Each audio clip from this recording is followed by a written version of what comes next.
안녕하세요. 깨는 언니예요. 구독과 좋아요는 사랑입니다. 오늘은 선택과 집중에 대해서 얘기를 해볼 텐데요. 선택과 집중이 참 중요합니다. 모든 삶에 선택과 집중을 접목시키면 삶이 달라지거든요. 최선을 다하지 못한 후회에서도 벗어날 수 있어요. 많은 사람들이 본인은 선택을 하고 거기에 집중을 한다라고 생각을 하는데, 내가 봤을 때, 깨는 언니가 봤을 때에는 그닥 잘 하고 있진 않은 것 같아요. 가장 작은 예로 내가 배우자를 선택을 해요. 이 배우자를 선택을 해서 집중을 하게 되면 가정이 행복하고 평안해지겠죠. 그런데 내가 선택을 하지 못했어요. 선택을 하지 못하면 결혼은 하지 못하고 그냥 연애만 그냥 쭉 하다가 이 사람 만나고 저 사람 만나고 그런 삶을 살게 되겠죠. 또 반대로 선택을 했는데 내가 집중을 하지 못해요. 그럼 가정의 평화와 안정은 다 깨어지고 되게 불행 이런 수식어가 붙어가면서 살게 되겠죠. 선택과 집중에서는 아이를 키우면서도 부모 자식 간의 가정에서 굉장히 중요한 거라고 생각을 하거든요. 저는 과정을 중요시하는 사람이라 수단과 방법을 가리지 않고 결과값을 내는 걸 선호하지는 않아요. 나한테 집중이 되어 있다면 이게 결과값이 중요하지 않거든요. 생각해 보세요. 타인의 시선이 더 중요하기 때문에 결과에 더 집중을 하는 거거든요. 내가 어떤 과제, 이 성과를 내기 위해서 어떠한 이런 과정들이 있었어요. 그럼 저는 이 과정들을 굉장히 많이 즐기는 편이고 집중하고 어떤 방법, 어떻게 해야지만 이게 될까 이런 거를 굉장히 집중하는 사람이거든요. 그래서 결과치가 생각보다 좋지 않았어도 저는 되게 만족을 해요. 과정이 너무나 즐거웠기 때문에. 근데 보통의 사람들은 결과만 보고 결과를 보여줘야 한다는 그런 것 때문에 수단과 방법을 가리지 않아요. 그래서 사람들을 많이 상처 주게 되고, 나도 상처 받거든요. 근데 본인이 그걸 잘 인지를 못하더라고요. 타인이 나를 어떻게 볼까? 그게 왜 중요할까요? 내 삶이잖아요. 내가 주체가 돼야 되고 내가 주인공이 돼야 되는데, 타인이 나 대신 살아주는 것도 아니고 나 대신 죽어주는 것도 아닌데 그들의 시선에 내 삶이 좌지우지 되는 건 별로잖아요. 내 삶의 중심이 내가 아니기 때문에 타인의 시선으로 인해서 내가 휘둘리게 되는 것 같습니다. 저에게 선택이란 우주의 균열 같은 거예요. 내 우주에 균열이 일어나서 균열을 보수하고 유지하고, 이게 이제 집중을 통해서 그러면서 조금 더 괜찮은 그런 나의 우주를 만들어가는 거거든요. 저한테 가장 어려운 건 사람들과의 협동, 함께 하는 거, 우리.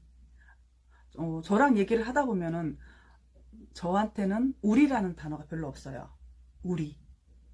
그게 좀 단점이기도 하거든요. 너무 개인주의 성향이 강해서 나도 우리 안에 속해서 협동하는 그런 방법을 좀 배우려고 하고 있어요. 언제나 내 위주, 내 우주. 사람과 사람이 만나는 것은 되게 쉽게 요즘 많이 생각하잖아요. 엔조이도 금방 사귀고 금방 헤어지고. 근데 저 같은 경우는 사람과 사람이 만난다, 관계를 맺는다, 인간관계를 맺는다. 커다란 나의 우주, 내 우주와 상대방의 우주가 만나는 거거든요. 굉장한 충돌이 있는 거예요. 우주와 우주가 만났으니까. 근데 내 고유 우주와 이 우주가 만났을 때 같이 있는 그 교집합 지점에서만 우리는 행복해야 된다고 생각을 해요. 그리고 내 생활, 그리고 상대방의 생활, 이거 다 존중돼야 되고 인정해줘야 되는 거고요. 이렇듯 저는 사람과 사람 관계에서도 굉장히 크게 생각을 하기 때문에 관계 맺기, 사람들과 만나서 그 사람을 내 안에 들이고 하는 거를 굉장히 신중하게 선택을 해서 드리는 사람입니다. 우리가 살면서 되게 많은 타이틀들을 가지고 살아가거든요. 이제 어렸을 때, 꼬마 때는 누구의 자식, 누구의 조카, 아니면 나란 그 이름 세 글자로 살아가게 되잖아요. 근데 사회에 나가면서는 점점 여러 가지 타이틀들이 붙게 돼요. 그리고 제가 결혼을 하게 되니까 정말로 너무 많은 그 타이틀들이 제게 오더라고요. 누구의 며느리, 누구의 아내, 재수 씨, 형수님, 누구의 엄마. 그럼 그 수많은 타이틀에 맞게끔, 거기 각각에 맞게끔 내가 그렇게 살아가야 되잖아요. 엄마로서, 아내로서, 며느리로서, 뭐 이런 식으로. 근데 저는 그 타이틀의 무게를 이미 그때도 알고 있어서 거기에 맞게 좀 잘 살았던 것 같아요. 너무 치우치지 않고. 나는 내 부모를 선택하지 않았다고 합니다. 다들 그렇죠? 부모 탓을 많이 하는 경우가 많이 있잖아요. 나는 태어나고 싶어 태어난 게 아니야. 엄마가 나를 태어나게 만들었잖아. 이렇게 말을 많이 하는데요. 사실 저도 이제 부모 입장이고 또 자식 입장으로서 부모가 내가 임신을 했어요. 그럼 내 아이에 대한 기대가 있어요. 예쁘고 똑똑하고 말 잘 듣고 건강하고 이런 아이기를 바라거든요. 근데 태어나 보니까 그게 아니에요. 나는 그 아이를 선택하지 않았어요. 내가 바라는 아이는 따로 있었어요. 근데 그 아이가 태어난 거예요. 그냥 네가 태어난 거야. 거기에. 솔직히 자식은 그냥 태어난 거지만 부모는 더 기대치가 컸거든요. 그래서 이 부분은 서로 바꿀 수 없는 부분이고 어쩔 수 없는 부분들이잖아요. 여기에 대해서 내 부모 탓, 내 자식 탓 전혀 할 필요가 없는 것 같아요. 선택과 집중은 일뿐만 아니라 내 삶의 모든 것에서 나타나게 되는데 저는 최선을 다해서 하루를 살아가려고 노력을 많이 했었어요. 누군가에게는 정말로 간절히 살고 싶은 그 하루였으니까요. 그렇게 최선을 다해서 내가 내일, 어제를 생각했을 때 후회하지 않게, 아, 너무 나태했구나, 너무 게을렀구나, 이런 생각이 들지 않게. 제가 가장 힘들고 답답할 때에는 아무것도 할 수 없을 때예요. 뭔가 환경이, 이 모든 상황들이 내가 움직일 수 없게, 나의 시간이 멈춰버렸을 때, 그때 되게 너무 많이 힘든 것 같거든요. 나는 나 혼자 가만히 있는데 세상은 바뀌고 있고 나만 이렇게 멈춰있는 그 불안감이 정말 컸던 것 같아요. 그래서 지금은 이런 나한테 방해되는 것들 다 그냥 없애버리고 너무 자유로운 영혼으로 살아가고 있죠. 하루하루를 최선을 다해서 살아가다 보니까 어느 날 문득 최선이 다가 아니다라는 생각이 들더라고요. 아까도 말했던 것처럼 누군가에게는 너무나도 간절히 살고 싶었던 하루이잖아요. 그 하루를 내가 어찌 감히? 그래서 좀 정성스럽게 매 시간, 매 분 정성스러움을 좀 더하니까 내가 하루가 지나고 한 달이 지나고 1년이 지났을 때 그 돌이켜 봤을 때 나쁘지 않아요. 후회도 별로 없는 것 같아요. 좀 다른 관점인 거죠. 저는 내가 살아온 그 길에 후회들이 남아있는 게 별로더라고요. 후회 없는 삶, 후회 없는 그 하루, 그 시간, 그렇게 살기 위해서 되게 많이 노력을 했던 것 같아요. 오늘 선택과 집중에 대해서 얘기를 하는데 선택과 집중에 대한 거는 그래, 선택하고 집중하는 거 되게 중요해요. 하지만 내가 선택을 해서 거기에 마땅히 책임을 져야 할 것들이 있거든요.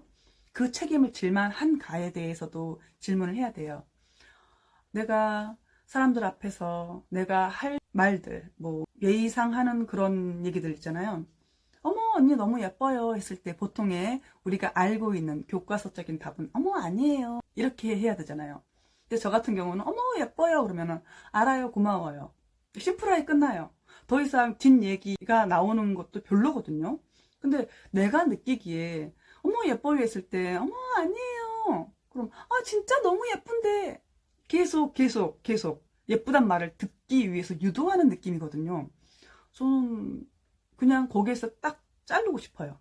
예뻐? 오케이, 나 예뻐. 이런 것처럼 저는 제가 어떤 선택을 했을 때 그리고 비난, 그런 거에 대해서 누군가는 또 비난을 할 수도 있잖아요. 그 비난에 대해서도 충분히 감당할 만하니까 감당할 수 있거든요. 그래서 하는 거지, 내가 유리 멘탈이고 감당할 수 없는데 그냥 질러라 해라 할 수 없는 거거든요. 그러기 위해서 제가 하고 싶은 말은 나의 자존감을 올리고 나의 인성을 조금 수준 높게 올리면은, 그리고 나의 성격도 좀, 성격을 바꿀 수는 없거든요. 소심한 사람이 나쁘다? 대범한 사람이 좋다? 이런 건 없어요. 그냥 좀 소심해도 성숙하면은 신중함이 돋보이잖아요. 배려심도 돋보이고. 이런 것처럼 자존감 높이고 나의 성격을 성숙하게 만들고 그리고 인성 좀 다듬고 이렇게 살아가면은 세상에 상처받을 일은 없을 것 같아요. 제가 이렇게 사람들 앞에서 나와서 얘기를 하는 이유, 그리고 많은 사람들한테 이런저런 조언을 해주는 이유는 정말 딱 한 가지예요. 제가 살아보니까 세상은 저한테 친절하지도 않았고, 상냥하지도 않았어요. 이런 세상에 내 아이가 어른이 되어서 나가야 되잖아요. 그때 내 아이가 어른이 된 그 세상에 조금 더 좋은 사람이 있으면 좋겠고, 친절하고, 그리고 예의 바른 사람이 있었으면 좋겠어요. 그런 세상을 만들고 싶어서 지금 이렇게 나와서 얘기를 하는 것 같아요. 오늘은 여기까지 하겠습니다.